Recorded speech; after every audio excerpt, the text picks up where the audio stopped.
pastor del ministerio es Jaim y hoy nos encontramos en el día 15 del mes de febrero del año 2026, que equivale al día 28 del mes de Shevat, de acuerdo al calendario Gilel.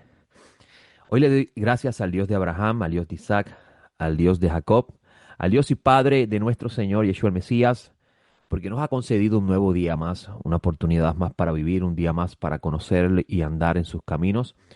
Como enseña la tradición de Israel, cada vez que abrimos los ojos en la mañana debemos decir: te agradezco, reviviente y eterno, pues me ha devuelto el alma en tu misericordia, grande es tu fidelidad.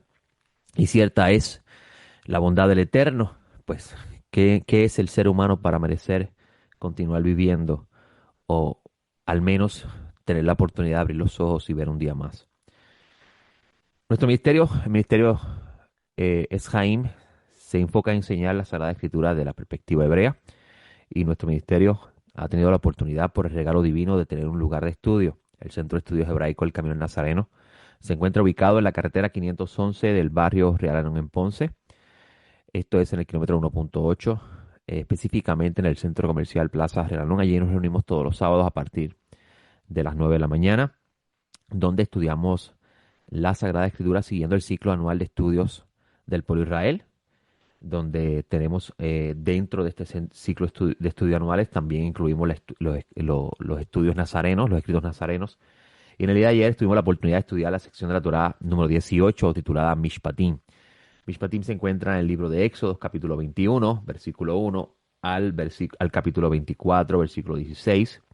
Esta continúa la narración de los sucesos que ocurrieron o marcaron el inicio de la nación de Israel como nación de sacerdotes y ministros del Altísimo. Una nación que fue separada por Dios para ejecutar la misión de dar a conocer el Dios de Israel en el mundo entero. Y en esta sección Mishpatim, que comienza en el capítulo 21, versículo 1, perdón, quiero decir, Moisés comienza a recibir las leyes que van a regular la vida civil del pueblo de Israel. Y los sabios de Israel comienzan a comentar de por qué Dios primero le habla a Israel de la construcción del establecimiento de las leyes civiles antes de la ley con respecto a la construcción del tabernáculo y la morada de Dios entre medio de ellos. A lo cual los sabios responden de que primero hay que vivir una vida social ordenada para luego entonces invitar a la divinidad a morar en medio de nosotros. O sea, si no aprendemos a amar a nuestro prójimo, ¿cómo podemos amar a Dios y servirle? Y ayer estuvimos hablando de esta sección de la Torá, también la sección titulada, que se conoce como la Haftará en hebreo. Leímos Segunda de Reyes 5:12, si usted tiene una Biblia hebrea. En la Biblia, perdón, Segunda de Reyes 12:1. Si usted tiene una Biblia cristiana sería 11:21 al 12:6, que en la Biblia hebrea sería 12:17. Los escritos nazarenos leímos Mateo 17:22 al 27, y el Shabbat de ayer es conocido como el Shabbat Shekalim, el Shabbat del Shekel, donde se habla de la instrucción de dar medio shekel por cada alma para así contabilizar el pueblo de Israel. Y nuestro ministerio, que lleva tiempo ya en este programa de radio, ha estado en las pasadas semanas hablando de lo que hemos nosotros titulado el Evangelio Apocalíptico. Y esto porque cuando leemos los escritos nazarenos dentro del contexto del mundo del segundo templo y a la vez conocer la expectativa mesiánica que tenía el mundo del segundo templo, los escritos nazarenos toman un giro completamente diferente a lo que tradicionalmente se ha conocido sobre ello. Hemos dicho en este programa varias veces, por no llevar la contabilidad de cuántas, de que los nazarenos creían que Yeshua era el Mesías prometido a Israel y que la liberación de Israel podría ocurrir en el tiempo de ellos. Por eso es que usted va a encontrar en el libro de los Hechos, en el capítulo 1 del libro de los Hechos, donde Yeshua está hablándole a sus discípulos las cosas concernientes al reino de Dios. Y hemos hablado aquí en este programa de radio qué es el reino de Dios para la audiencia de estos libros. Recordemos que estos libros que leemos hoy día tuvieron una audiencia. Se le escribió a una audiencia en particular. Y esta audiencia conocía sobre ciertos temas o ciertas ideas que nosotros en el tiempo presente desconocíamos y que gracias a el estudio serio e histórico de los sagrados textos hemos podido entender.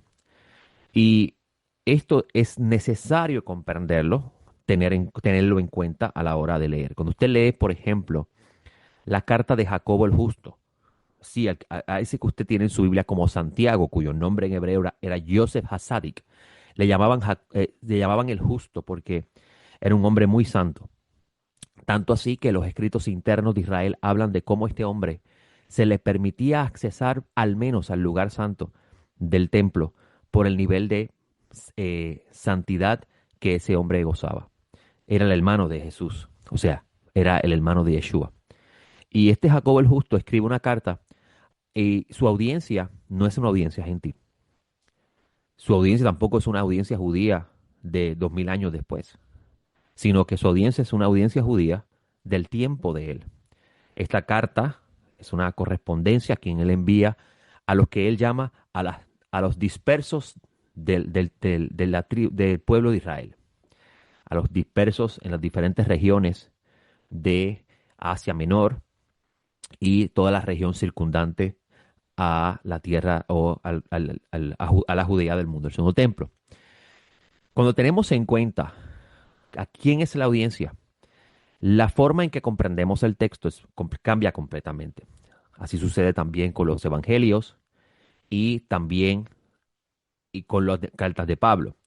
Por eso que hemos dicho en este programa de radio que tomar las cartas de Pablo para evangelizar a los judíos es un error, porque Pablo escribió sus cartas a gentiles. Pablo envió correspondencia a los lugares, a las comunidades que él se convirtió en, por así decirlo, el fundador. Aunque la palabra correcta no es fundador, sino en el supervisor. Porque Pablo, además de ser un enviado del Mesías a las naciones, que eso es lo que nos enseña el libro de los Hechos, Pablo de Tarso fue escogido por Yeshua el Mesías para anunciar su mesianidad a las naciones que rodeaban a la Judea del mundo del segundo templo. Por eso es que usted va a encontrar en el libro de los Hechos que Pablo iba a las sinagogas judío-helenas, donde allí estaban judíos helenizados y gentiles llamados los temerosos de Dios. Temerosos porque, como dije en otro programa, porque tenían afección y temor por el Dios de Israel, pero no habían abandonado del todo la idolatría, o sea, no vivían un estricto monoteísmo. A esta audiencia es que Pablo le lleva este mensaje. Pero antes de Pablo ser escogido para llevar este mensaje, o antes de Pablo ir a la primera congregación de la dispersión, eh, de la dispersión de los griegos, tenemos el relato histórico de una experiencia que vive Simón Kefa, cuyo nombre era Shimón Kefa. Kefa en arameo significa piedra. Y Shimón era su nombre. Shimón Bar Yona. Shimón era hijo de Jonás, de un judío llamado Yona, que significa, que viene de la raíz de la palabra paloma. O sea, por eso es que algunos dicen que Pedro era hijo de una paloma, pero eso es una forma de decir lo que, o exponer lo que significa su nombre. Shimón Bar Yona, quien era un judío del mundo del segundo templo, era uno de los discípulos más cercanos al rabino de Nazaret. Simón Bar Yona, podríamos decirle de cierta forma que era eh, el, el líder, por así decirlo, de los 12 apóstoles. No el líder de la congregación, sino el líder de los 12 apóstoles. Y Simón Bar Yona eh, tuvo una experiencia que está narrado en el libro de los Hechos, capítulo 10, que muchas personas han interpretado queriendo decir el texto de que a partir de ese momento Dios le ha permitido a todo el mundo comer todo tipo de animal. Recuerdo, cuando era más joven, haber escuchado una predicación de una persona decir que en la Biblia estaba prohibido comer el cerdo porque en el cerdo se criaba de manera salvaje, pero ahora Dios le reveló a Pedro que todos los animales fueron limpiados y ahora se pueden comer cuando le dijo mata y come. A lo cual, leyendo el texto en su contexto, nos damos cuenta que eso no es el contexto. Si Yeshua le hubiese enseñado a Pedro en algún momento que la ley de los animales permitidos para el pueblo de Israel y no permitidos para el pueblo de Israel iba a ser abrogada con la muerte del Mesías, ¿por qué cuando Pedro tiene esta visión después de la muerte del Mesías y pasados varios años, Pedro dice, cuando le dicen mata y come, él contesta inmediatamente, no, yo no voy a ponerme en mi boca nada inmundo? A donde la voz divina le dice, no llames inmundo lo que Dios ha limpiado. Y el contexto ahí no es lo que le es permitido o no el judío ahora comer, sino que el contexto en esta narración es la historia de Cornelio. Cornelio es el primer gentil que recibe el mensaje de la mesianidad de Yeshua. Cuando Yeshua le dice a sus discípulos en el capítulo 1 del libro de Hechos, me serán testigos en Judea, en Samaria, hasta lo último de la tierra, lo que Yeshua está diciéndole a sus discípulos es que esos discípulos iban a anunciar que Yeshua era el Mesías y que ellos son los testigos originales de su mesianidad. Porque primero, antes de ser muerto atrozmente, ellos caminaron con él, comieron con él, vieron el poder de Dios actual sobre él y a su vez vieron cómo él murió atrozmente. Cómo fue crucificado por los romanos, una de los métodos más crueles de los romanos, matar a una persona que era considerada una amenaza contra el imperio.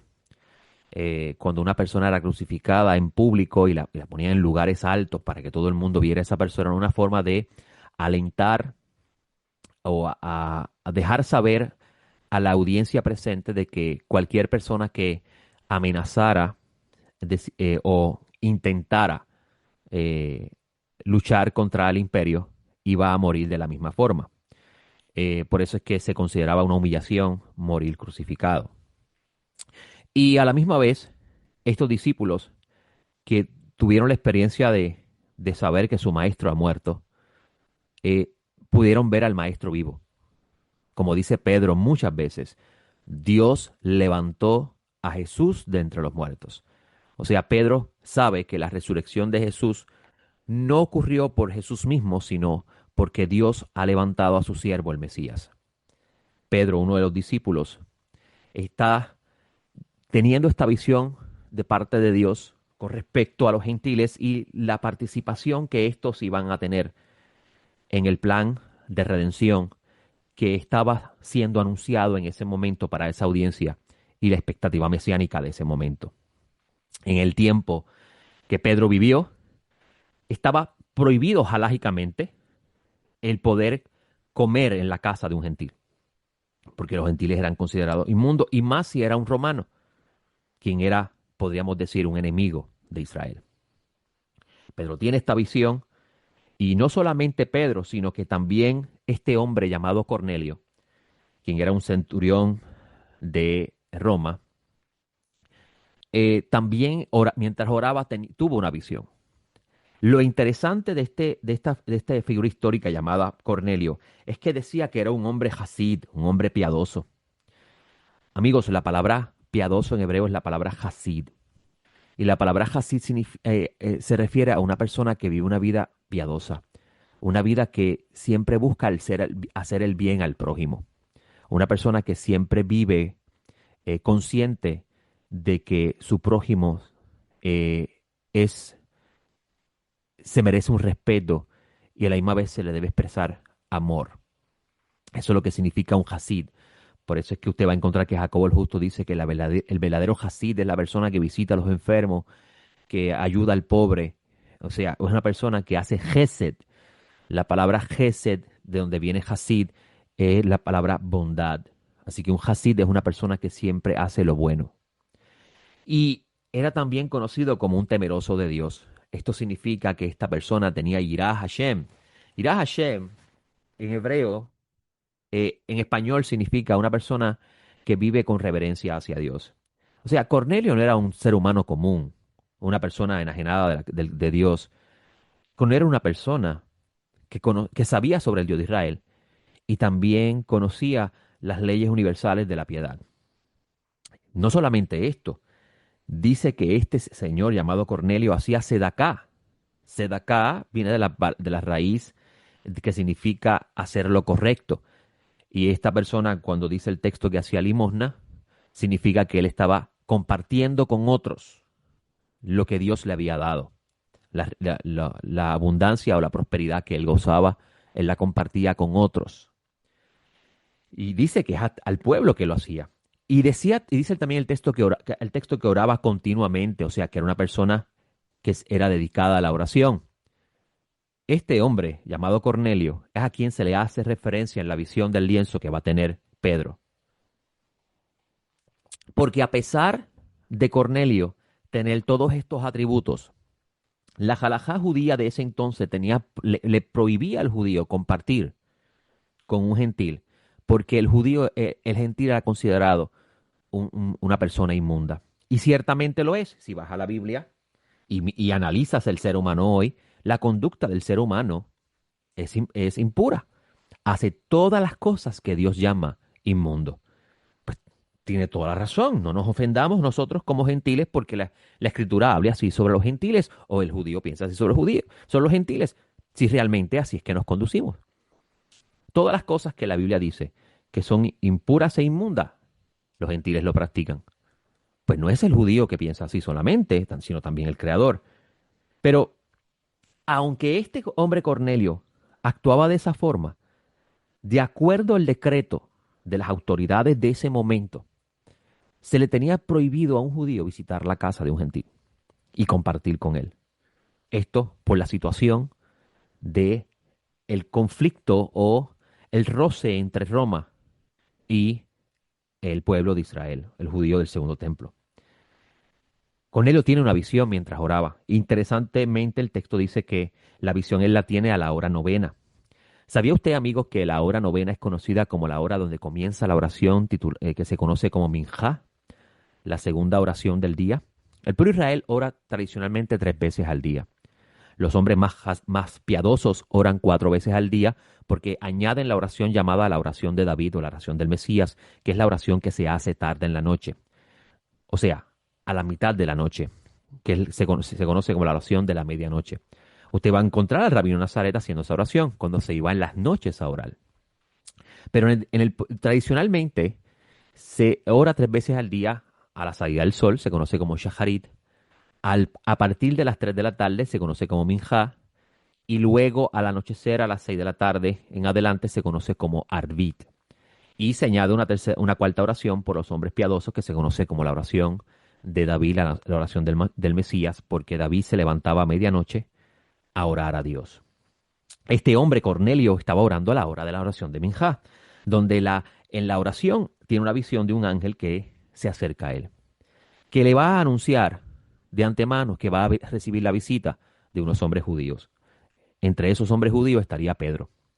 Pedro llega a la casa de Cornelio y Cornelio lo recibe. A lo cual Cornelio, aunque era un hombre temeroso de Dios,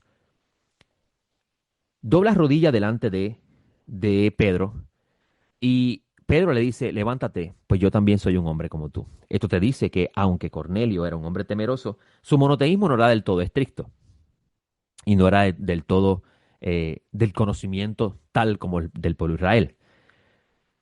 Pedro le va a hablar a Cornelio después va a hablar a Cornelio de Yeshua el Mesías, de su rabino y de su amo, después de él saber que Dios le ha permitido a los gentiles recibir también este mensaje. Y mire lo que comienza diciendo Pedro en el versículo 34 del capítulo 10. Dice, entonces Pedro tomó la palabra y dijo, en verdad comprendo que Dios no hace acepción de personas, sino que de toda nación se agrada del que teme y hace justicia. ¿Vieron eso interesante? Dios se agrada del que le teme y hace justicia. En la palabra aquí temor no se refiere a una persona que le tiene miedo a Dios, sino se refiere a una persona que le rinde honor y respeto y reverencia. Yirat Hashem es eso. El principio de la sabiduría es el temor al Eterno. No significa eso. El principio de la sabiduría es tenerle miedo a Dios. El principio de la sabiduría es el respeto y la reverencia hacia Dios. Aquel a quien Aquel ser humano que le rinde honor y respeto a su creador, creador le abre la puerta del pozo de la sabiduría y el entendimiento. Y dice el versículo 36, Él envió palabra a los hijos de Israel proclamando la paz por medio de Yeshua el Mesías, quien es el Señor de todo. ¿Qué significa la palabra Señor de todo? Para el pensamiento de Pablo significa que el Mesías sería el amo de todos los seres humanos, porque ese es el mensaje del reino mesiánico que habría de venir. Habría un solo rey en toda la creación, y ese rey sería el Mesías, hijo de David. Esa es la promesa que el Creador hizo por medio de los profetas, y a la vez estaría restaurando la idea original con respecto a Adán en el huerto del Edén. Dice Pedro, vosotros sabéis la palabra que se divulgó por toda Judea, comenzando de Galilea después del bautismo proclamado por Juan. Respecto a Yeshua el Mesías, cómo Dios lo ungió con el Espíritu Santo. Qué interesante. ¿Qué convierte a Yeshua en el Mesías? Que haya recibido el Espíritu de Dios y que el Espíritu de Dios permanezca en él. Y esa es la palabra clave en todo esto. Permanezca en él. Si el Espíritu de Dios permanece en él, significa que el Mesías no ha cometido ni una sola transgresión de la ley divina que lo hace a él perder o alejar de sí mismo el Espíritu de Dios. Por eso que usted va a encontrar en un texto de la carta a los Hebreos que dice, fue probado en todo y fue hallado sin mancha. Este anduvo haciendo el bien, dice Simón Kefa sobre su Mesías y su Maestro, sanando a todos los oprimidos por el diablo, porque Dios estaba con él. Y nosotros somos testigos de todas las cosas que hizo. ¿Ves lo que significaba para ellos me serán testigos? Conversaba un tiempo atrás con una persona sobre este tema y le decía que los discípulos recibieron el Espíritu para testificar con valor y poder el mensaje de la mesianidad de Jesús. Y esta persona me decía, no, ellos no recibieron el Espíritu para eso. Recibieron el Espíritu porque ahí comenzaba la iglesia y empezaba el nuevo pacto. Pero eso no es lo que los nazarenos entendían. Tanto así que en el día que Pedro recibió el Espíritu, al igual que todos los que estaban con él en el aposento, el día de Pentecostés, Pedro no cita el texto de Jeremías donde habla del nuevo pacto, ni tampoco cita el texto de Ezequiel donde habla de Dios dar su espíritu.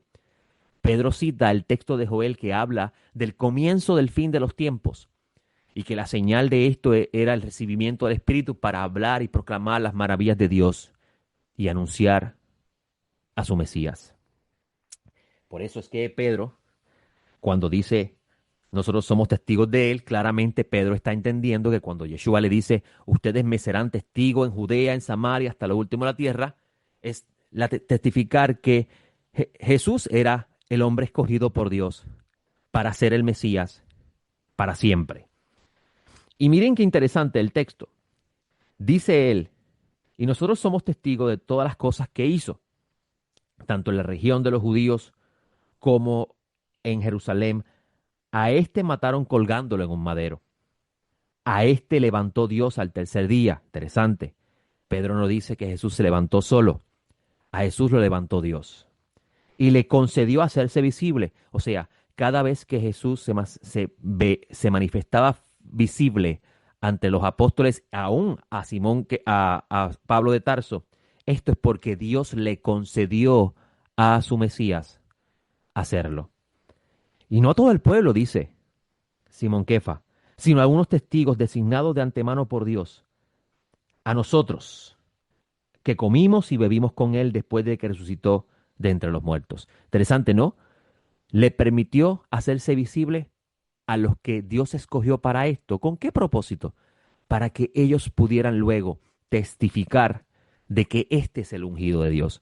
Por eso usted va a encontrar en el Evangelio de Juan, que es el evangelio más tardío de los 4 evangelios, en el capítulo 17, a Jesús decir, Padre, no solamente oro por esto, y se refiere a sus discípulos, sino a los que por los que van a creer por la palabra de ellos. Y cuando Yeshua está diciendo eso, está refiriendo al testimonio que ellos van a dar sobre la mesianidad de Yeshua. Yeshua escoge a estos apóstoles y a Pablo como uno adicional para que ellos testifiquen ante el mundo de que Yeshua es el Mesías por su resurrección.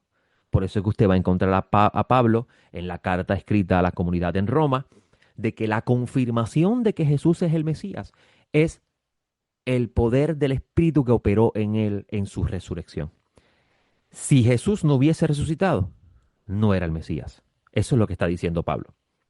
Entonces, continúa diciendo Simón Kefa, y nos mandó que proclamáramos al pueblo y declaráramos solemnemente que este es el juez de vivos y muertos, designado por Dios. Esto mismo va a decir Pablo de Tarso en el capítulo 17 de este libro de los Hechos. Cuando Pablo está hablando con un grupo de judíos en Atenas, él va a decir que Dios ha establecido un día donde va a juzgar a la humanidad con justicia por medio del varón que designó, presentando a todos la garantía de ello cuando lo resucitó de entre los muertos.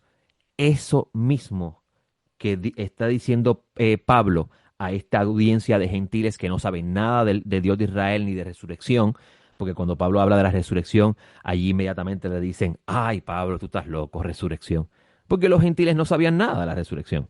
Eso es un misterio revelado por Dios al pueblo de Israel. Y recuerde que usted no puede leer la Biblia desde el conocimiento que usted tiene de las cosas hoy. Tiene que leer la Biblia desde el punto de vista de la audiencia que lo está recibiendo. Después usted le aplica el conocimiento que tiene hoy. Y entonces, inmediatamente que Pedro le dice, le confirma al Mesías, le confirma a Cornelio, los que están presentes con Cornelio, que la confirmación de que Jesús es el escogido por Dios para hacer lo que Isaías 11 dice, traerá justicia al mundo. Eso, porque Pedro está citando, cuando Pedro dice, este es el juez vivo este es el juez de vivo y muerto designado por Dios. Pedro está haciendo una alusión a Isaías 11 que habla del vástago que nacerá o que brotará de la raíz del papá de David, que es Yishai. O sea, el escogido por Dios para ser el juez de vivo y muerto, nacerá de la familia de David, porque Dios le prometió esto a David. Y continúa él diciendo en el versículo 43, de este dan testimonio todos los profetas. Todo el que cree en él recibe el perdón de pecados por medio de su nombre. ¿Qué significa creer en él? Creer en él significa que él es el Mesías. Eso es lo que significa.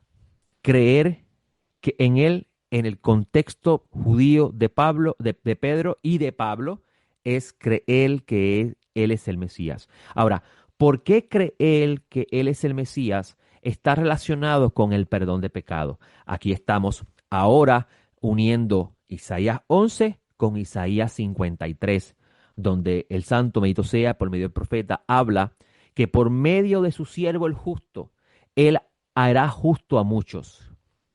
Pues aquellos que creen que Yeshua es el Mesías recibirán el perdón de pecado y serán hallados sin culpa y sin mancha ante Dios. Pero ¿cuál es el pecado de Cornelio? Si Cornelio es un hombre justo, piadoso, temeroso de Dios, hace limosna, oraba continuamente, ¿por qué él tenía que recibir perdón de pecado? Porque en el caso de Cornelio, aunque él reconocía al Dios de Israel como el Dios único, él del todo no había abandonado la idea de otros poderes. Y esto lo podemos deducir de cómo él se arrodilla ante Pedro. Algo así sucede con Pablo de Tarso y Barnabás cuando van a un lugar y realizan un milagro. A los que están allí presentes, esto les impactó. ¿Y qué dicen? Dioses han descendido en forma humana desde el cielo. Son los gentiles que tenían ese pensamiento. Los judíos no pensaban así. A lo cual esto altera grandemente a Pablo y dice, no, no, no, no, nosotros somos mortales igual que ustedes. Hay un solo Dios. Asimismo, podemos entender el caso de Cornelio. Aunque era un hombre piadoso y temeroso de Dios, oraba y hacía limosna, todavía el monoteísmo estricto no existía en su conciencia. ¿Y qué pasa? Los profetas dicen que todas las naciones abandonarán sus dioses y reconocerán que el Dios de Israel es el único Dios verdadero. Asimismo afirma Yeshua el Mesías con respecto a la idea del que Dios es uno, no dos ni tres. Yeshua el Mesías dice en su última oración en el capítulo 17 de Juan, que te conozcan a ti, el único Dios verdadero. Eso es importantísimo porque esto está detrás de la experiencia de Cornelio. Una vez que Pedro está diciendo esto, ellos recibieron el Espíritu de Dios. El Espíritu Santo es el Espíritu de Dios, el Espíritu de Yud Heh Vav Hei, el Espíritu del Mesías. Por eso es que todo el que recibe el Espíritu del Mesías es considerado hermano del Mesías. ¿Por qué? Porque ese es el espíritu de la adopción. El espíritu que hace que el ser humano que lo recibe es llamado hijo de Dios, al igual que Yeshua fue llamado hijo de Dios. Amigos, se me está acabando el tiempo. Este es el contexto del pensamiento de los textos. Estas son las ideas que existían en el mundo segundo templo con respecto a ello. Y cuando los entendemos correctamente, estamos leyendo un libro claro ante nuestros ojos. Ellos recibieron el Espíritu. Y miren qué interesante. Usted va a encontrar en Mateo que dice que Yeshua ordenó a sus discípulos a bautizar en el nombre del Padre, el Hijo y el Espíritu Santo. Pero sin embargo, Pedro parece que no recuerda esto. Porque cuando Pedro ordena que estos gentiles que están con Cornelio, igual que Cornelio, bajen a las aguas como un rito de purificación del cuerpo, una señal de la limpieza interna que ha ocurrido, él lo hace solo, en el nombre de Jesús. Con ese pensamiento los dejo, se me ha acabado el tiempo, le doy gracias al Eterno por este espacio y espero estar con ustedes la semana próxima en otro programa más del Camino de Dios. Shalom.